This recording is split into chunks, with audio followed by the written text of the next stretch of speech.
Hi, everyone. Thank you all for coming today. We are here joining our Facebook Live for at our Zoom meeting uh, with our first, well, really, we've had these kind of calls before, but we are officially naming these now, the leaders of local roundtables. And it's meant for, everybody who's involved with a buy local organization, local first type of organization. During this pandemic, we have opened this up to non-Amoeba affiliates as well. But we are running this as a program of the American Independent Business Alliance. My name is Jennifer Rubinstein. I am the executive director of the Louisville Independent Business Alliance, and I also sit on the board of the American Independent Business Alliance.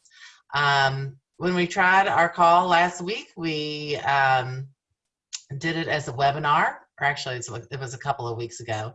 But we do have a goal of presenting some good and relevant information that's very pertinent for pandemic times every other week, at least during this pandemic time, and decided to do this as a meeting rather than as a webinar because we want people to feel welcome to ask questions, to contribute. We want to see everybody's faces too. It's just part of getting to know each other across the country.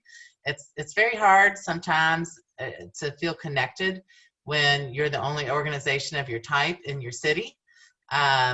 But this is a way for us to connect with counterparts across the country, and it's really been invaluable, I know, for me, and I think for a lot of my counterparts as well, to have that connection during this particular time. So thank you all for being here. A couple of housekeeping items.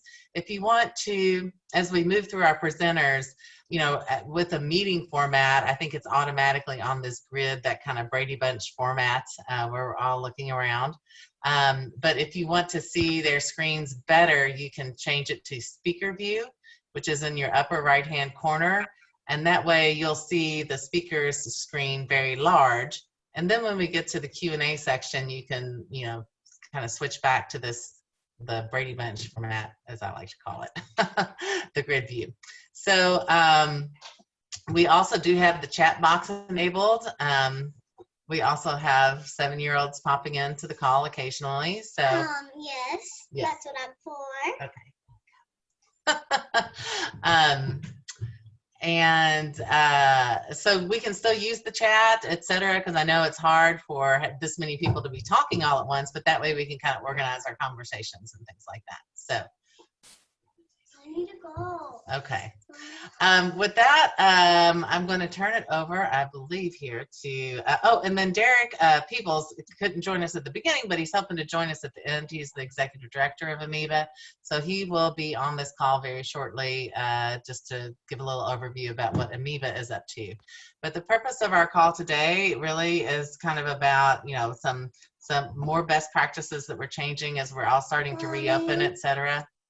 So I'm going to go ahead and turn it over to Mary Alice, who's going to talk a little bit about how she's worked with her city folks to kind of develop operational guidelines. Thanks, Mary Alice. Hi there. So yeah, Mary Alice Scott. I'm the executive director of Portland Buy Local here in Portland, Maine. Nice to see some new faces and some familiar ones in the Brady Bunch here today. So I think I'm here to talk about operational guidelines, but I think my number one piece of advice that I want to give is that you should not try to reinvent the wheel. There are enough people out there who have produced guidelines and checklists at this point that you should not, as an organization, feel like you need to draft these from scratch. So the reason that I said that I would be willing to talk about this is because several weeks ago, I had to work with City Council in order to let them, encourage them to allow non-essential businesses to even do shipping. They had prohibited that. And so businesses like bookstores were not even allowed to ship locally, even though places like Amazon are continuing to do so. So we did kind of a big campaign, and our City Council said, okay, we're interested and we're listening, but we really want to see some guidelines in order to make sure that it's able to be done safely.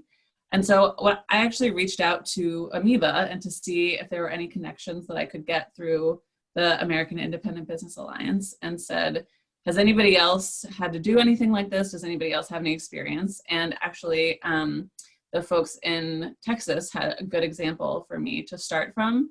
And then I worked with other businesses in our sector to develop some guidelines that we sent along to the city and that they found really helpful. And it was something that we could all kind of look at and say, okay, here's a great starting point so that we know that we're all on the same page. And the city moved really quickly and unanimously to allow for the changes that we had asked. So I'm going to show you all really quickly what it looks like, but I actually am going to show you other examples that I haven't written, because I think that's what we're here for, is to kind of see like what can we best look to. So I'll start with the one that I did, which is this this document, which is drafted really with our city council in mind. And I linked directly to some of the, I initially was pretty hesitant actually to draft these guidelines, because I thought, who am I? You know, like I am just a woman running a nonprofit, helping local businesses. I'm not an epidemiologist. I'm not an expert in public health or even close.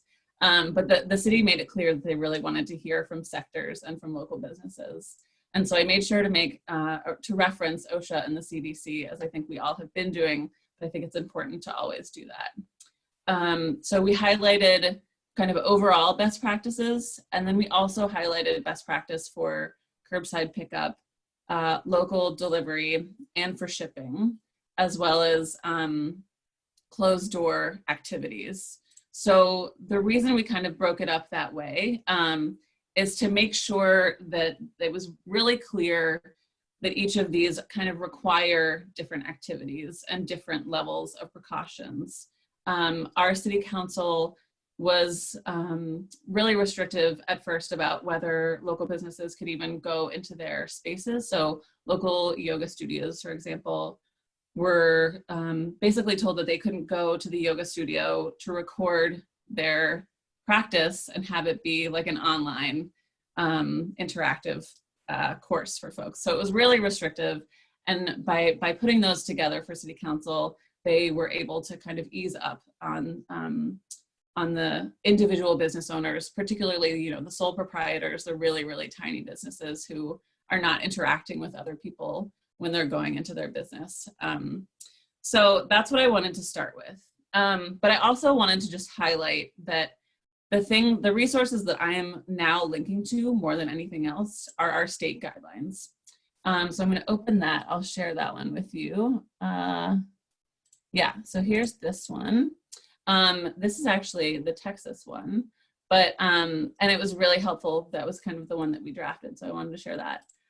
But now Maine, which is where I am, has started to draft their own guidelines. And so I'm mostly referring people to the Department of Economic and Community Development, our Economic Development Department. Not all of these guidelines have been finished yet, but they're a great starting place. So you'll see they have a full list of each, drive-in theaters have their own guidelines. So down to super, super specific sectors. So what I recommend for local business associations is to not try and draft your own, because you represent such a wide variety of sectors. We can't begin to know the level of detail for each of those sectors. Our governor was really open to working with each sector.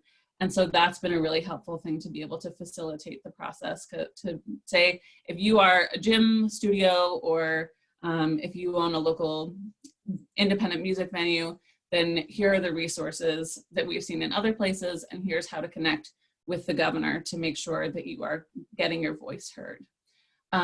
Maine is a pretty rural state, and so we actually have a separate rural reopening plan from the more urban areas. So that's another kind of example that I recommend looking to.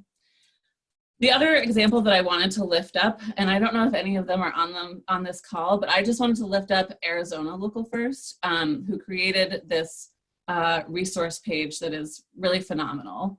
So there's a lot that they've included. They have, you know, updates from experts, kind of FAQ on unemployment, a lot about like OSHA, and kind of just a big picture overview of what local businesses may need. So I highly recommend checking out their website as well. But something that I think that every local business association can do without too much trouble, which is what Arizona has done, is to compile a list of all of the reopening guidelines that you can find that are relevant to your state. So Arizona has put it in a Google Drive, which is a great idea.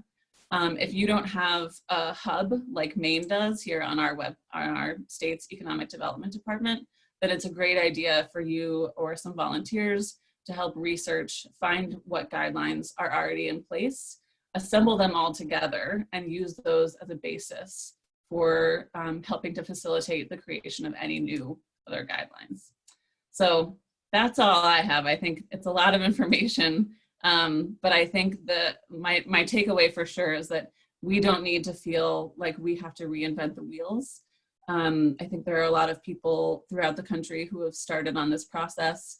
And for any sector, if there's someone who's having trouble coming up with some guidelines, I think almost any sector at this point, if you just do a Google search and look for that specific sector, someone will have drafted something that can get you started.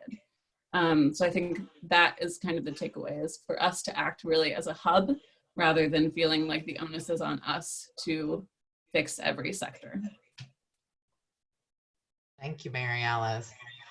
Yes, it's been obviously very unique to each city, but I do think it's great when, and if I can ask everybody to just mute themselves right now while we're doing the speaker portion, sometimes we get echoes and things like that. Thank you all.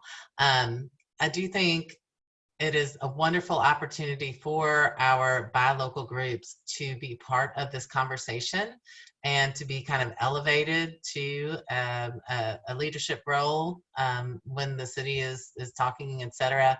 I know that, you know, for me personally, it's been wonderful to have these nationwide connections so I can tell my city leaders, you know, what's going on with buy local groups across the country. And those are kind of ideas that they can implement, et cetera. And I know that it's also important, you know, our kind of main chamber of commerce is a very large chamber, and most of their memberships are, you know, are much larger companies. So it was important for us to have a voice as the small retailer, as not that all independent businesses are small, but, you know, a lot of our membership is. And so I think that, you know, that really adds to the conversation and adds a new perspective and a stronger voice for those businesses that maybe might not have been heard when those guidelines are being developed, et cetera. So thank you very much for that.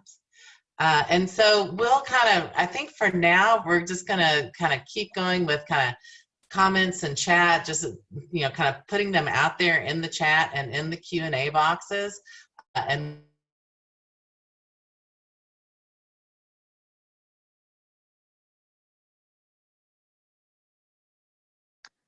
Jen, you may have frozen.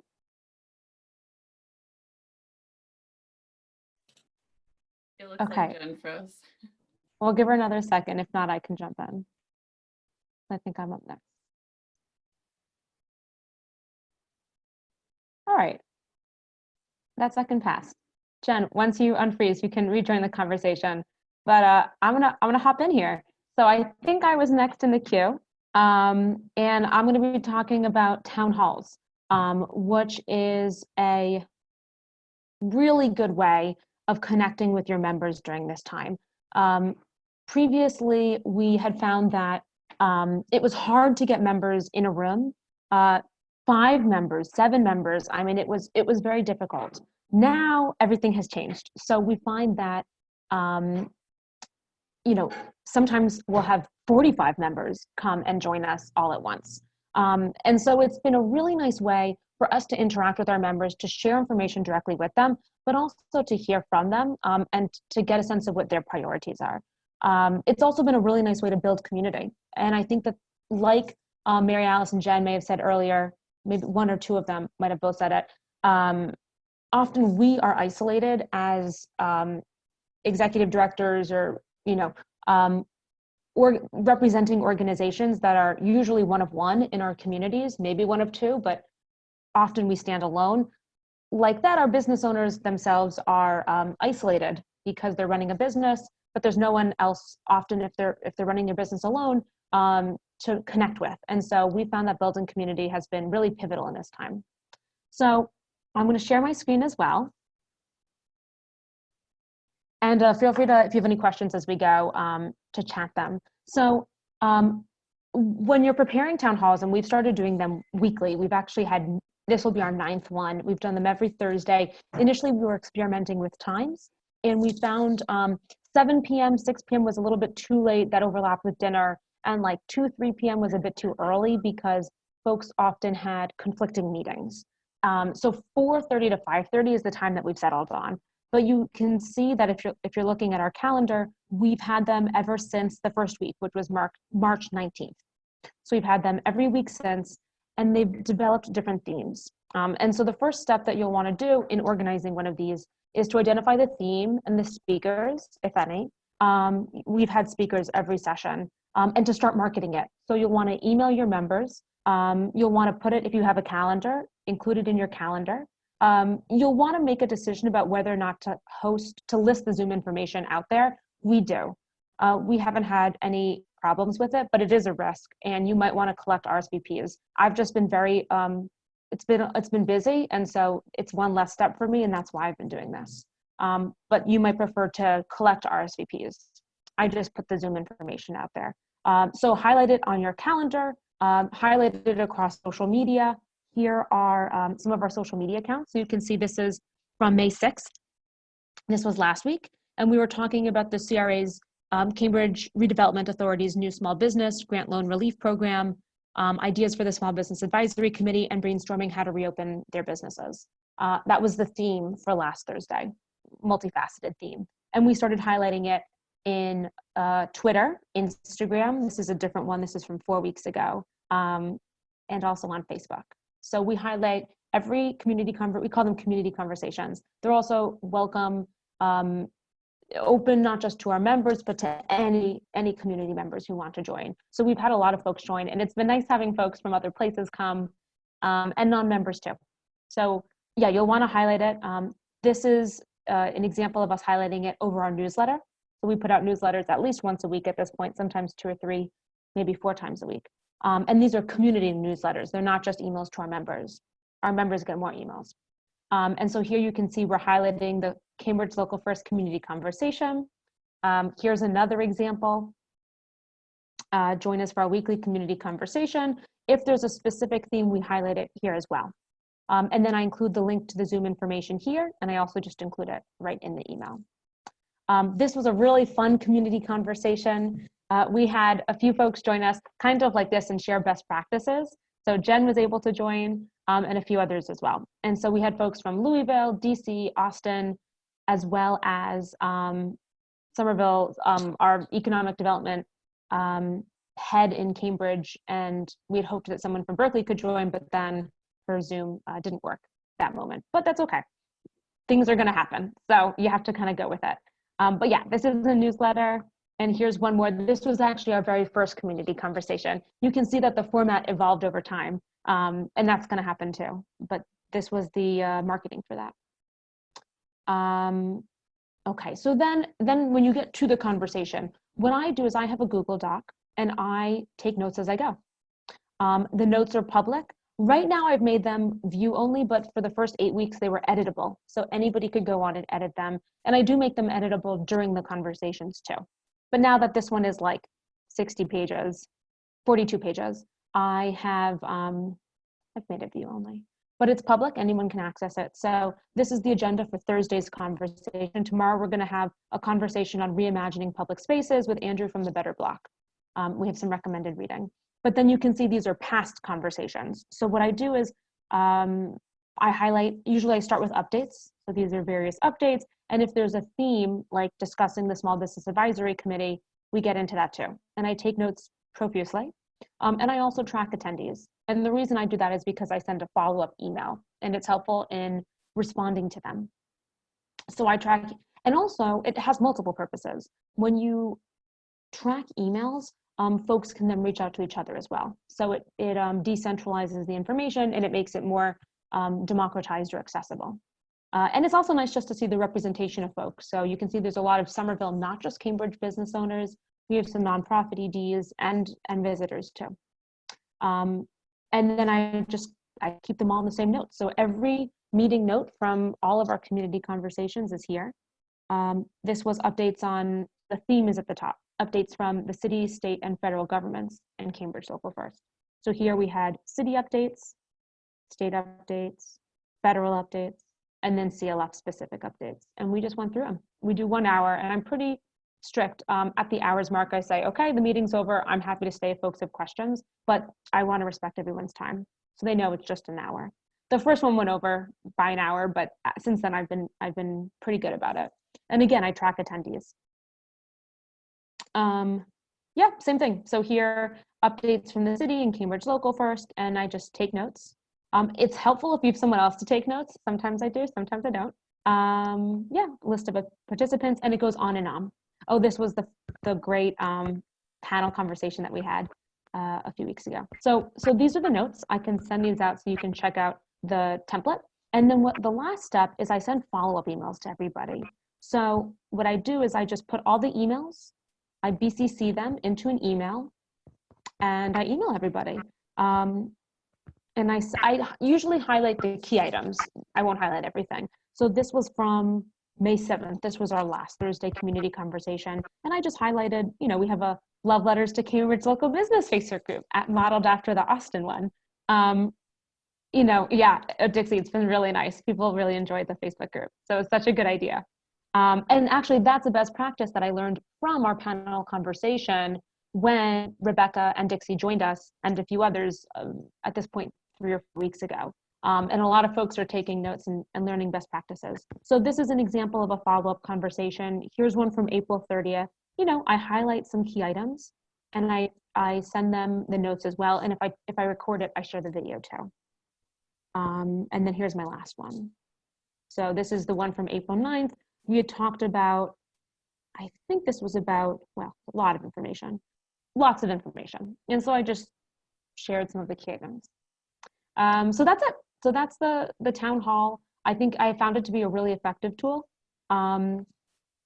for communication and for getting feedback from members and for building relationships between them. There's a lot of peer-to-peer conversation and mentoring that goes on. They're often able to answer each other's questions better than I can because they are experiencing it together. So if someone's talking about the particulars of a loan that I haven't applied to myself, but another has, they give each other feedback. Yeah, so that's it from me. Well, thank you so much, Theo. And sorry I had to leave you guys earlier. I didn't have a choice about that. My internet went down. So, and thanks to my co-host for keeping track of chat because everything that was in chat before is wiped off my computer now. So hopefully you guys got your questions answered, anything in the chat with our co-hosts, our speakers, etc. So thank you guys. And actually, I was going to launch a poll before Theo's speaking engagement about have you run town hall events regarding pandemic resources? So we'll go ahead and launch that now since I had it ready, and would love to kind of hear some responses and gauge, where our audience is, even though we've already presented on it. I was going to just add, oh, sorry, Jen. No, go ahead.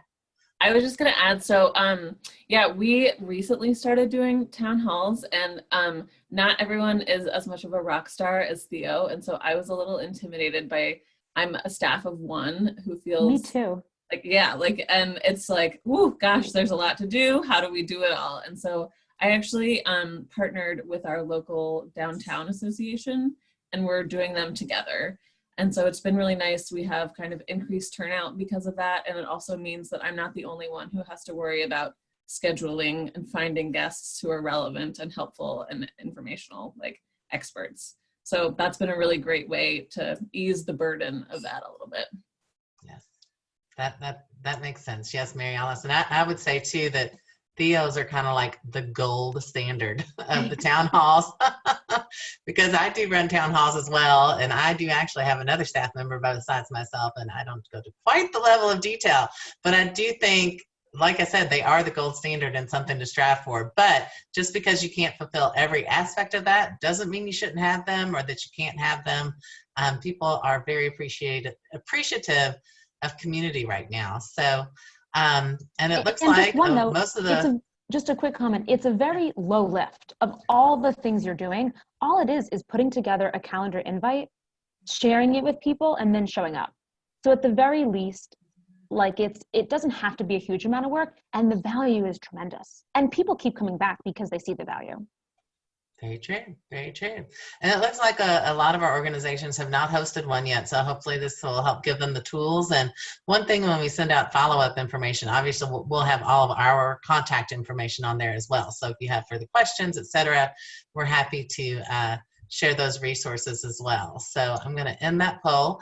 I do want to also encourage you, before I got distracted by my daughter Zoom bombing me, is to encourage you guys to introduce yourselves in the chat, because a lot of us can see our names and faces on the videos, and that's great, but we'd like to hear, you know, where you're from. Obviously, we as the host of this meeting can see all the registration information and everything, but part of the point of this meeting is for us to get connected to each other. So you can see perhaps people in localities near you, or that have cities of similar size, or that you just like, oh, I heard about that, I want to ask about this, etc. So if you don't mind putting your information in the chat box at some point, just so we can kind of scroll through at some point some of our attendees and kind of introduce each other to ourselves without having time for all 40 of us to introduce ourselves verbally. So thank you all very much. Next up, we have a longtime IBA and a longtime employee, but a brand new director of the Austin Independent Business Alliance. And Dixie Patrick is joining us today. We have met her quite a few times over the years, but this is the first time we're seeing her in her new role as director, and what a time to take on the directorship. But Austin has always been wonderful about, you know, promoting their membership, and with the pandemic times and just everybody's hours of operation and everything's changing for everybody. So we're trying, a lot of us are trying to promote our membership to the general public, and wanted to hear from Dixie about what they're doing in Austin. So thanks, Dixie. Thank you so much. Thank you, Jennifer. And thank you everyone for having me. It is a strange time to be moving into a larger position here, but I have huge shoes to fill, and Rebecca Melanson moving on to work on the national level, but also a fantastic mentor in the last 4 years I spent working under her with the IBA. So I'm really excited to be here. I wanted to first play off two things about what Mary Alice was saying about bringing in resources, not reinventing the wheel. I can't second that enough. Like, there's so much information, there's so many different industries that are being served and affected, and just that idea that you can be a repository of information without having to be the creator of it is a small little tweak in what you're doing, but it's huge. It's so big. So thank you for doing that. Austin is doing a really good job of noting what's happening, and Texas in general is providing some guidelines for us to follow. Mary Alice showed a couple of those. AIBA has also been participating in an opening Central Texas task force, which was put together by the mayor and the county judge here. That's a whole bunch of local business owners, and they're really taking the information that's coming out at the state level and trying to figure out, with input from local business owners, how it impacts you. Like, does this really work? If we're asking you to do contact tracing, for example, can a small business do contact tracing? Like, is that what we really mean? Do you really mean you're going to make the businesses do it? How else can we do it? So doing a really good job of creating that feedback loop for people. And then, so what I'm going to talk about, though, is how we're promoting our members to the general public and keeping that going in the pandemic. And what a challenge, right? So one thing that we did at the very beginning, Austin kind of came early to the shutdown, to the stay home, work safe orders in the cancellation of South by Southwest. So that kind of happened at the very beginning of everything. So we got a head start on city being shut down, or business being restricted in some way.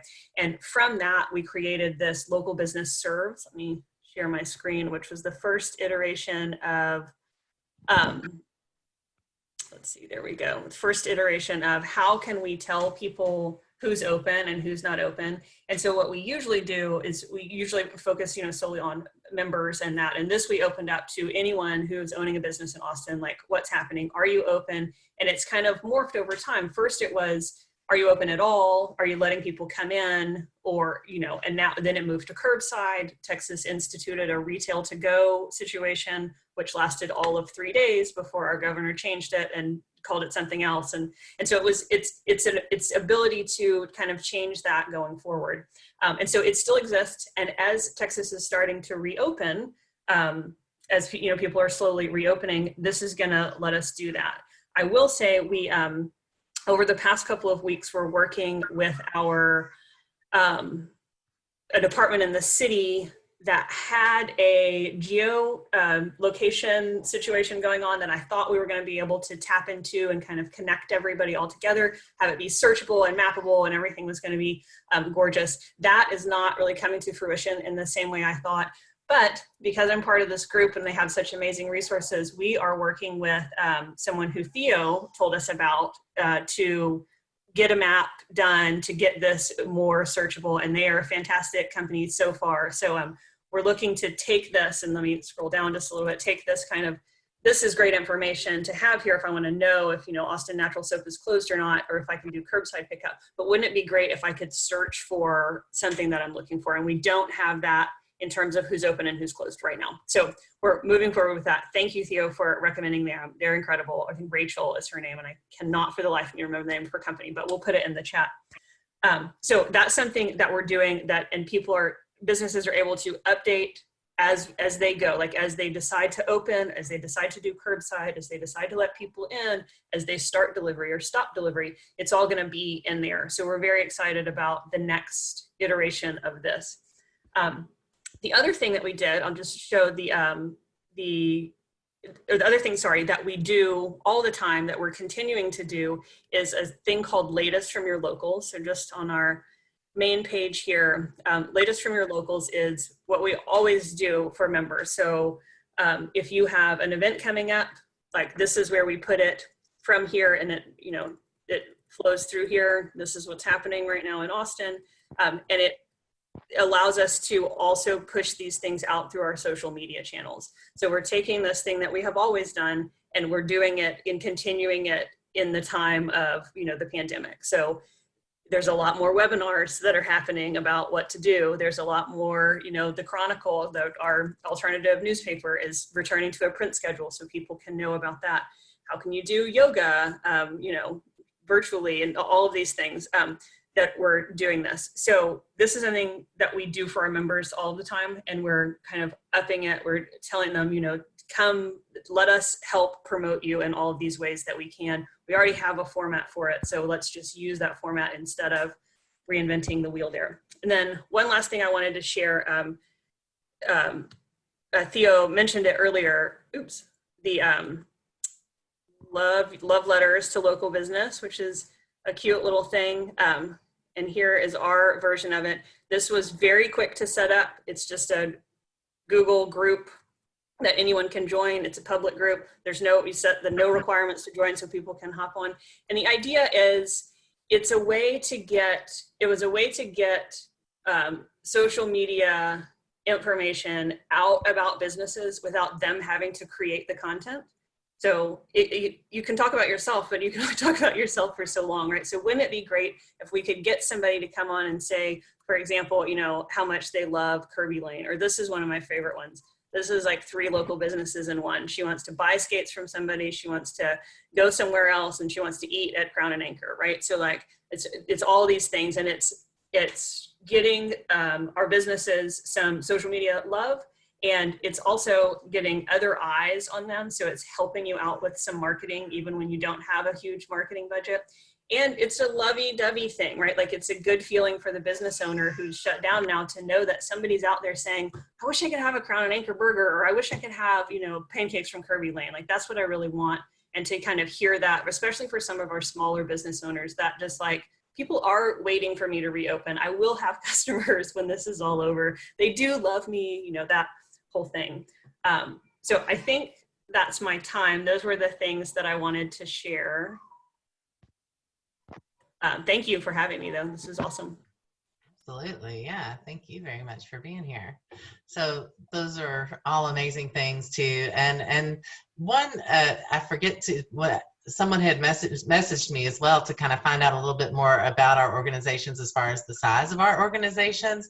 So I want to emphasize too that we, you know, this is our second in a, hopefully a long-term series, this Leaders of Local Roundtable. So we have kind of tapped organizations that have been around for quite some time, but our plan is to, you know, include in our speaker roster those that are newer to the business or to the organizing, some that are just smaller in nature for whatever reason. So we want to make these calls useful for organizations of all sizes so that hopefully people can bring something home that's useful to them in their particular situation. Because as we promote every day in our organizations, we're all about being unique and trying to emphasize where our community strengths are, and our independent businesses are such a big part of that. So I meant to mention in my introduction, the Louisville Independent Business Alliance has been around since 2005. We have about 875 members. We are a staff. We have myself as a full-time employee, plus we did have 3 part-time employees and a contractor. During the pandemic, we are down to 1 part-timer, but we hope that changes afterwards. So Dixie, I don't know if you want to say a little bit about Austin, and maybe Mary Alice and Theo can just share theirs, and then I'll wrap up with my bit of presentation, and then we'll have some discussion and some more Q&A. Sure. Yeah. So Austin has been around since, I believe it's 2002, a long time. Depending on what the actual beginning, you know, of our organization was, if it was the conversation at the coffee shop, or if it was the beers that they got together and really decided to do it, whatever it was. So been around for a long time. We have a couple of programs. We support, represent about 1,000 businesses through the different programs that we run. And we are right now, myself, 1 other person, and then we have another part-time person. So there's 2.5 of us. Focused on the different things that we're doing. So it's definitely a busy time. And I do want to say just real quick, the roundtables that Theo's doing, I love that, the community conversations. We tried to do something like that last week and didn't get a whole ton of traction, but even though I didn't get, you know, 700 people or whatever to show up, the people asking about unable to make it and wanting to see the recording, wanting to come to the next one was encouraging. So we're definitely going to take a bunch of notes from what Theo is doing, try to replicate as much of that as we can. Those are just a fantastic idea. And just doing those quick little updates that people need. They just need to see it and hear it in real time. So thanks for that, Theo. Yeah, yeah. And Theo, do you want to share a little bit about Cambridge, about your organization and size, et cetera? Yeah, sure. And I just jotted down in the chat, we don't get 700 people to attend ours either. We get like 30. I've never had that many people at a member event either. No. Even with that many members, but. I think I would lose it if that happened. I wouldn't know how to talk. So yes, we've been around since 2005. Actually, this July 15th, I think, is our 15-year anniversary, which is really exciting. I am a staff member of 1. However, and this is another best practice, we have a working board, and our board is 18 people, and I've built an advisory board of 12. So I have like a boards group of 30 people, which really helps with capacity. They take on work. And I'm working with 40 interns currently. Volunteers. So they help with capacity too. And that's how I've been able to do more the last 9 weeks. but we're a small team. We do have an intern as well, so that's very helpful. And this summer, we're actually going to be partnering with Amoeba and ASBC and the SBN, the Sustainable Business Network of Massachusetts, to do an internship cohort. So it's called the Resilient Local Economy Summer Internship. And I think we're going to have somewhere from 10 to 12 interns in our cohort, which will be really fun. And they'll get to do stuff too. I think that would be an interesting topic for our future interns. Love them, hate them, what? Because I've had different experiences. I have too, honestly. So we can chop that up for another call, perhaps. So Mary Alice, you want to tell us a little bit about Portland? Yeah, definitely. So I am also a staff of one. Portland by Local first came into the gleam of the founder's eye in 2006, and we incorporated in 2008 as a 501c6 nonprofit. We have about 400 members, and I'm the first person who was hired as a full-time employee. So until me, we have always operated with part-time employees. My predecessor started part-time and then became full-time.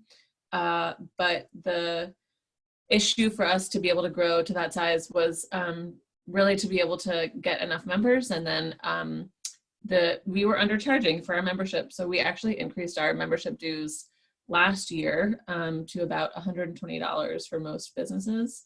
They can also do $10 a month. And that has been critical right now to have in place the monthly payments, because otherwise we wouldn't be bringing in the monthly, we wouldn't have the revenue.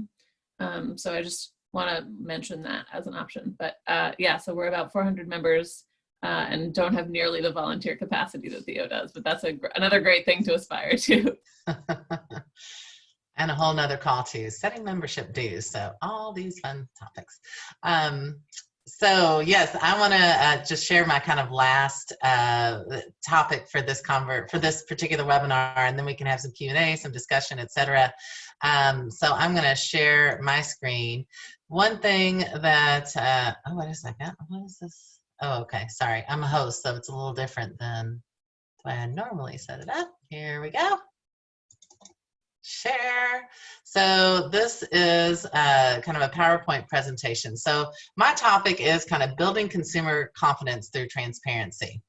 And I have to say, I don't have a magic solution that is something that I could just do in-house. But what I'm going to do is showcase a product that hopefully will be launching in Kentucky and that might launch nationwide, but that also I think that perhaps you can be in touch with your city leaders or other area organizations, because I know that places that do like hackathons or startup weekends, things like that, might be looking for subjects that can help with the pandemic. And so, this kind of general idea, I think is a great one for people to have. And hopefully too, this might be something, this particular product might be ready for, other communities as well. So this is just getting started, but it's called Kentucky Zero. And basically what it is, it's an app for the phone. And the idea is to be completely transparent about what your business is doing to protect their customers and their employees during pandemic times. So, the business goes in, they fill out a self-reported questionnaire. Are they face masking, hand sanitizing, how often are they cleaning, things like that. And so you as the consumer have this app on your phone, and you can look and you can see, and you can say, oh, well, I see what they're doing. I feel comfortable going to this business. And one nice thing as well, let me just put this on presentation and see what I can get up this. So like this would be the view you would see on your phone. Okay, here's the ratings of these various businesses. You would say, okay, I'm going to hit this grocery store. You can see what their measures are, what they're putting in place. And then another cool thing is that you can also report as a consumer and say, oh yes, there was hand sanitizer there. The things that they're saying they're doing, I can verify they are doing. So those are some of the questions that go through. So there's a combination of ratings for the businesses. There's what the business is reporting, and then there's what consumers are saying, like, yes, I felt very comfortable, these things were available, et cetera, to kind of help rate businesses and kind of build consumer confidence, and for you to be able to kind of tout your business as well, you know, to be able to say, we are doing all of the things that are important for people to feel comfortable shopping, etc. So let's see, there was one other, I wanted to get to kind of this aspect here. So what this is, like I said, still, it's not launched yet, so there are some development, but in the feedback phase, you know, I did emphasize that I do think our businesses would certainly want a way to address any feedback that comes in. Like, for example, if somebody visits your store and says there wasn't any hand sanitizer, but there really was, they just didn't see it. You know, we need a way for our businesses to be able to address that sort of thing.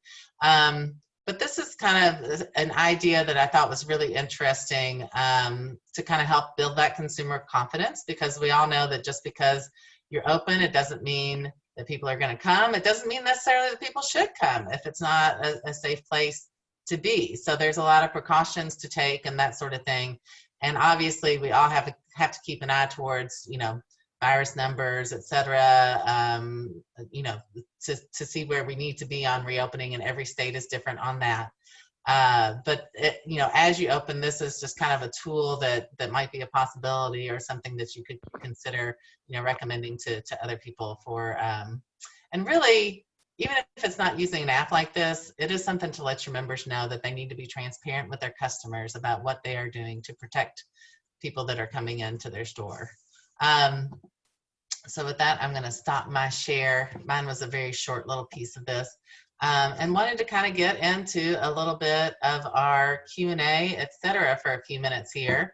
I know that one of the questions was about, you know, kind of like, how are independent businesses finding their unique purposes? Because there are a lot of business organizations, usually in a particular town.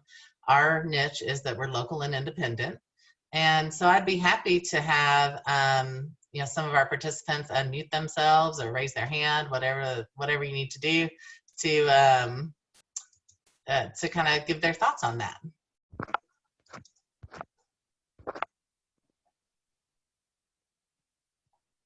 I'll jump in real quick. So our focus also is local. We talk about being just laser focused on local business ownership. We require for AIBA that at least 51% of your membership lives locally, so that your business is kind of headquartered here. And we also do independent businesses only, feeling like franchise businesses have a lot of support already in their you know, different things. And so we're really trying to focus just on those, just on those local business owners. Thanks. Yeah, I was just going to add, so something that we have seen a lot, we also are just a local independent business alliance, similar requirements for membership, and we've seen that other organizations are perhaps pushing for things that don't necessarily represent the wishes of the local business community. And so it's been really valuable to have a voice that really is looking out for local independent businesses, rather than like the larger chains and organizations that have louder voices sometimes. Sure. Yeah, we too, locally owned as defined by, let's say, residing within a 50-mile radius of Cambridge, and independent. So we're not looking at larger franchises, chain businesses. We try to focus also on how much money is reinvested back in the community at local businesses. So we have little images taken from Amoeba's website and some other places that highlight how important it is to invest economically in the community. And we also try to personalize business owners. So we've had a campaign ongoing where we're taking photos of business owners to show that it's not just a business, it's a person and their family and their community. And so wherever we can personalize these businesses, it helps drive the narrative that you're assisting, or you're involved in a community effort, it's not just a business, it's more than that. Awesome. Thank you. So Allison, what do you think? Does that kind of answer the question? If you want to unmute and add to that. Yep, I don't know why my pick. Oh, there I am. There you are. Well, that was really helpful. We're just finding we're a newer, well, 10 years old, but still kind of newer. And, we're right before this, we're just in the middle of developing our website, redesigning it, rebuilding it. And, this happened. So some of the ideas that you all are sharing, I'm like, oh my gosh, our website was up. We could be doing that. But, there's a lot of noise around, the other business networks, and they are, they have more staff. They're snapping out these webinars and all this stuff. And so attracting our members to what we're trying to do has been a challenge. But I really like what you said is I think what we haven't delved into in some of our connections with our members is what are the things, the policies and procedures, or maybe some of the resources that are coming out there that really aren't helpful for you. They're really more helpful for, say, honestly, like franchises or larger businesses, what's not meeting your needs. So I think that's a message definitely and a question that we should be asking. So thanks for that. Allison, I have to chime in because our website went down on March 23rd or something, like down, way down. And so we are actually rebuilding it in the midst of all of this. And so I totally feel your pain of like, oh, our website is not a good platform right now. It's hard to do all of these things and communicate in the ways that we want to be communicating. So I really emphasize, one, the Facebook group is a great option. We have had a Facebook group for a long time that's just for business owners. So I've been publicizing that. Think about the platforms that you have already. Our email open rates and responsive rates have like skyrocketed. People are clicking through, reading those. Those are super helpful. And for several weeks, members didn't even realize that our website was down because I was just sending everything out via email. And then if there are things that come up really quickly, direct people to that Facebook group so that you can share them and have that be the most immediate place where you're getting the information. I feel you. Yeah. We've all had website problems. And Allison, just another follow-up question. I think you had asked about, a virtual event, doing a festival virtually, and I believe that was me last time. We are having, ordinarily this Sunday, we would be having a buy local fair in person with thousands of people attending, and we can't be doing that right now. So we decided to try a virtual event. And so this is a little different. There are a million ways to do virtual events as far as what the virtual event is purposed for, but for ours, it was, getting purchases to our members. So what we did was we have put an online store together. Our membership software is Wild Apricot, and, you can have a store through that. And so basically it's just the member's logo, and we're selling gift cards in $25 increments. And the nice thing about it is that people can go to one spot and get multiples from all their favorite local stores all around the city in one transaction. They can also choose to cover the credit card fees as part of the shipping. And then we're going to be doing prizes throughout the day so that, it's kind of incentivizing people to go ahead and do it right now. Let's go ahead and buy that gift card that you've been meaning to. And hopefully they'll see some businesses that they haven't thought about or forgot about, like, oh yeah, well, I want to support them too.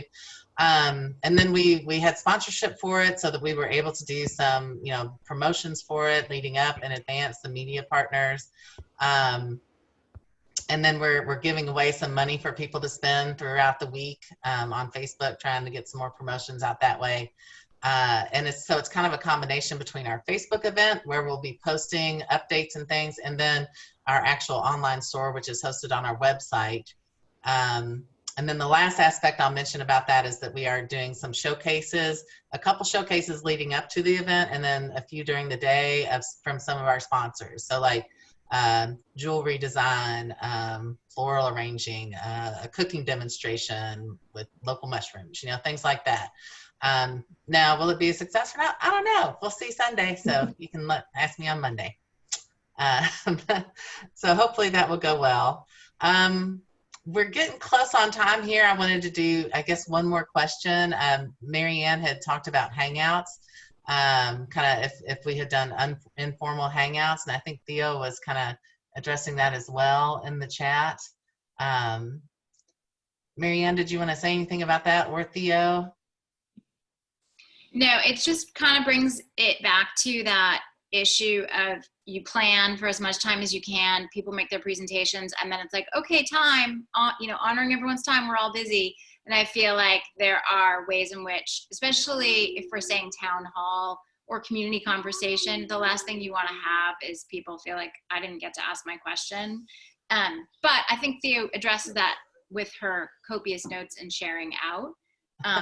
But if you're watching the rebroadcast type, the video person where you couldn't make it at the time, watching a chat box go with great questions is, leaves you wanting more. And so I was just wondering if anyone had thought about a less formal event, but maybe people just don't have time for that. And I think maybe Della can speak to that as well too, but I think that some other members of it on this call have hosted hangouts like that, informal, almost like therapy sessions, like just what's on your mind kind of thing. Yeah. I would say our community conversations are kind of borderline therapy sessions. They're very informal and people just talk. And the fact that they're not 700 people lends itself to that format. But I think, I do follow-up emails because it's easiest. So what I do is I download the chat before I close the Zoom account just to make sure that I can catch any missed questions and respond to those. And then I just stick them in an email because it's fastest. But I think if you have the capacity for like a follow-up conversation on specific subjects, I'm sure it would be welcomed. And that's actually, can you hear me? It's hard to hear you. Might want to just speak up a little. Okay. There you go. Nobody has ever accused me of being quiet. I'm Della Rucker. I am the communication manager for Amoeba. So as I told the folks as we were setting this up before we started, the really, really exciting thing about this is the ability for you guys all to hear from each other and to talk with each other and to share ideas between you, because you're really on the bleeding edge. And I don't know if that's really a good way to put it, but you are on the very, very beginning of figuring out how to do these things. So nobody who's claiming to be an expert is going to have anything better to offer than you guys do right now. We are in the process at Amoeba of putting together what we're tentatively, like the name we're leaning toward right now is, Jennifer, I want to use what you came up with, which was office hours and pep talk. So, a little bit of advice, a little bit of, hey, Ra, you can do it. And so we are launching that for Amoeba. So you'll see more information on that soon. I do know a lot of organizations have done this sort of informal happy hour kind of things just to let people talk. So I think that's a really a great opportunity, and we'll be learning alongside everybody else. There was a comment from Lisa from St. Louis. So I think, Jen, you've got better mastery of the controls than I do. Jen, can you tell us a little bit about the Facebook Live Cinco event? The Facebook Live what event? I'm sorry. Facebook Live Cinco event. So if you look in the chat, there's some description of it. Lisa, do you want to talk about that a little bit? Hi, this is Lisa. This is my first time to one of the Amoeba events, but one of our districts recently sponsored a Facebook Live event in place of an event that normally has like 20,000, 30,000 people and lots of vendors, a parade. And so I posted a link to it in case someone wants to see it. It was successful. They're a very grassroots sort of neighborhood, young, cool area. And so they solicited videos from businesses and people and sponsorship, and then also linked to merchandise and linked to their GoFundMe. And it was a success for them, but just an idea for some of the districts thought I would share. Oh, that's great. Yeah, I'm definitely looking for events of all types to have online. So that will be very unique. I'm looking forward to checking that out. Thank you, Lisa. Mm-hmm. All right. Well, it is 2:00 right now, so I would love if folks have other ideas to share, etc. Of course, topics for future calls. We'd love to hear from you. You can put them in the chat. You can also email me. I don't think Derek was able to join us, but I hope that many of you are aware of what the American Independent Business Alliance does. Of course, I'm happy to chat with you. Our speakers today are all affiliates of Amoeba, and we would love to have you as one if you are not currently. And if you are currently, thank you so much for your membership. And of course, I want to keep the communication lines open. So please email, call, etc., so that we can hear what you guys need, because just like you're trying to support your members, Amoeba is also trying to support ours. So thank you so much. And I think with that, we will end the call. I'm going to download this chat. I'm pretty sure I can do that. And thank you so much to our speakers, too, for taking the time to present. So we'll talk to you soon. Bye.